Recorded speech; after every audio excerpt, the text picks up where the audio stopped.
Aportan aire fresco capaz de quebrar la rutina de cada día. Son un pilar fundamental para nuestro día a día.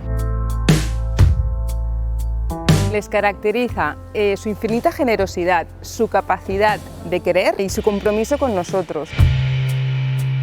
En psicogeriatría son una pieza clave. Hacen que los usuarios se sientan queridos, desprenden afecto, respeto, paciencia.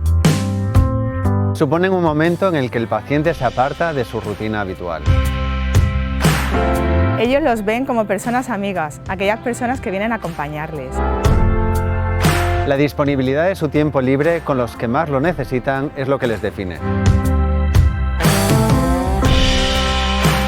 Los voluntarios de Benito Meni son personas comprometidas con la sociedad y su entorno más cercano.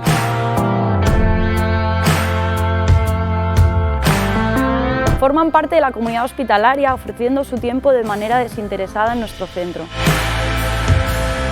Nuestros voluntarios son como fuentes de un amor incondicional y fuentes de aprendizaje, de conocimientos y de vida magistral.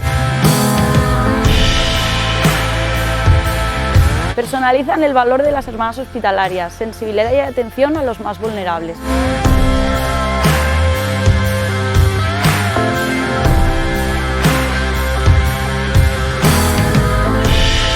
Forman parte del proceso de recuperación de las personas y aportan un plus de humanidad en nuestra institución.